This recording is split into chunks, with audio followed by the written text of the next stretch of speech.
नमस्कार, आप देख रहे हैं इंडिया समाचार 27। मैं हूं आपके साथ स्वाति ठाकुर। तमिलनाडु के राज्यपाल ने एम के स्टालिन यानी कि तमिलनाडु के मुख्यमंत्री के मंत्रिमंडल के एक मंत्री को बर्खास्त करने के आदेश दिए हैं। दरअसल नौकरी के बदले नकदी मामले में जो था उनका पूरा पोर्टफोलियो उनसे छीन लिया गया है और अब उन्हें बर्खास्त करने के आदेश दिए।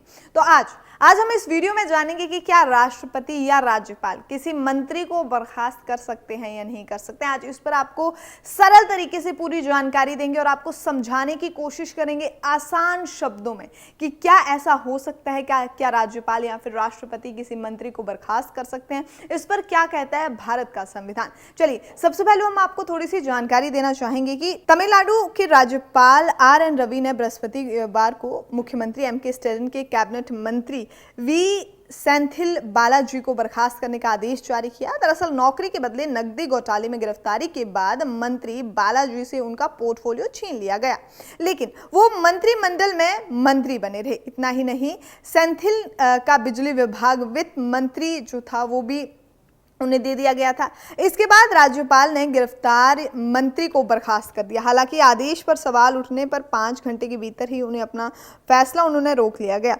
इसी बीच कांग्रेस के राज्यपाल पर हमलावर भी हो गए थे। दरअसल आपको बता दें कि कांग्रेस के वरिष्ठ नेता मनीष तिवारी ने कहा कि राज्यपाल को कोई भी वकील किसी भी तरह का फैसला लेने की सलाह नहीं दे सकता है।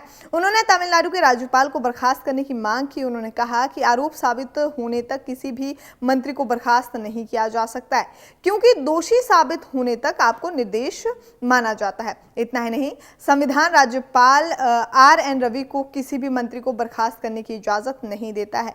उन्होंने भारतीय संविधान के अनुच्छेद 164 का हवाला देते हुए कहा कि किसी मंत्री को सिर्फ मुख्यमंत्री की सलाह पर ही हटाया जा सकता है। स्टालिन ने यह भी कहा कि राज्यपाल को किसी मंत्री को बर्खास्त करने का अधिकार नहीं है। तमिलनाडु में जारी इस खींचोतानी के बीच जानते हैं, जो हम आपको बताने वाले हैं कि राज्यपाल को किसी मंत्री को बर्खास्त करने के लिए कानूनन अधिकार है या नहीं है। क्या इस पर कानून कहता है? देखिए, सुप्रीम कोर्ट के अधिवक्ता ने इस दौरान जो कहा है वो आपको बता देते हैं। उन्होंने कहा है कि संविधान के अनुच्छेद 164(1) में कहा गया है कि मुख्यमंत्री की नियुक्ति राज्यपाल द्वारा की जाती है। वहीं दूसरे सभी मंत्रियों की नियुक्ति राज्यपाल मुख्यमंत्री की सलाह पर करते हैं। हालांकि मंत्री राज्यपाल की इच्छा पर पद ग्रहण करते हैं। इतना ही नहीं, राज्यपाल को मुख्यमंत्री की सहायता और सलाह पर भी कार्य करना होता है। साफ है कि राज्यपाल ना तो किसी मंत्री को सीधे नियुक्त कर सकते हैं और ना ही किसी मंत्री को सीधे वो हटा सकते हैं। इतना ही नहीं, आपको ये भी बता दें कि राज्यपाल राष्ट्रपति को राज्य में अनुच्छेद 156 के तहत सरकार को बर्खास्त पर राष्ट्रपति शासन लगाने की सिफारिश भी कर सकते हैं।